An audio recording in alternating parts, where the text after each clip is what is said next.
organic, unpredictable, unknown, lovely, beautiful, a sense of fulfillment.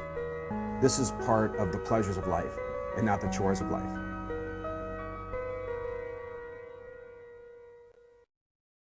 Coming up on your Sunday edition of Daily Iowan TV, one Iowa City volunteer group builds for the community while another gives back. All of that plus your latest sports and 3-day weather forecast are on the way. Your Daily Iowan TV news update starts now. I'm Tom Brokaw. For more than 100 years now, the University of Iowa community has been waking up to the Daily Iowan. Today, it's the largest newsroom in eastern Iowa. And now you can see the news every night on Daily Iowan TV and get it anytime worldwide at dailyiowan.com.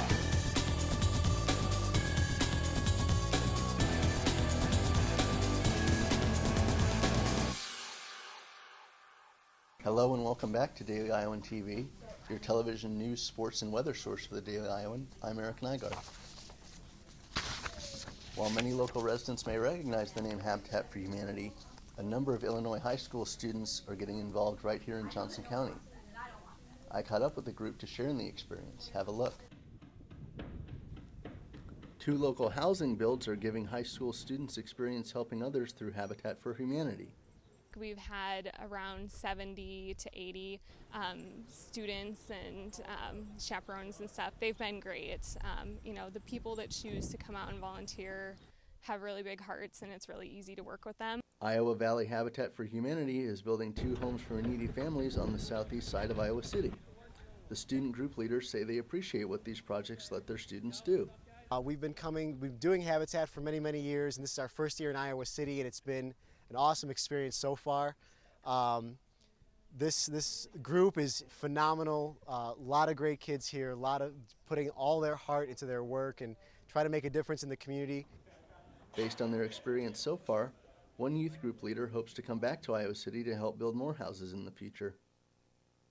It's been great for our students to get a chance to come out here and serve others and put their Christian faith into action, and to know what it's like to help someone who really doesn't have all the same opportunities and the same resources that a lot of us have. Overall, this has been a rewarding experience for the students who have enjoyed the construction process. Eric Nygaard. Guys, what do you think about what you've been doing so far? Daily Iowan TV. The annual Iowa City-sponsored Rummage in the Ramp is returning to the Chauncey Swan parking ramp through Saturday of this week. The event aims at keeping reusable items out of the Iowa City landfill and has successfully done so since its founding in 2007. During the week, labor is split between volunteers from area environmental and human services nonprofit groups. The weather is staying on the cooler side of things today, with a high of 68 and an overnight low of 53. As the rummage sales continue on this week, the temperature will also warm up. Monday will bring a high of 76 and a low of 65 Monday night, with mostly sunny skies. Tuesday brings a high of 79, an overnight low of 65, and cloudy skies. One Hawk has been polishing up his game overseas. Daily Iowan TV Sports' Cody Goodwin has the update.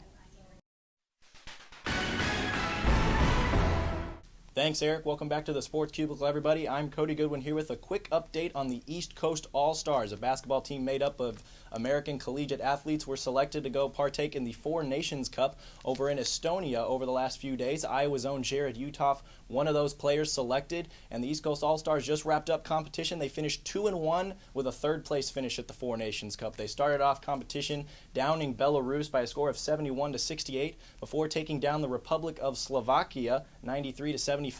They ended competition with a loss to Estonia by a score of 88-79, and point differential actually placed Belarus first, Estonia second, East Coast All-Stars third, and Slovakia fourth.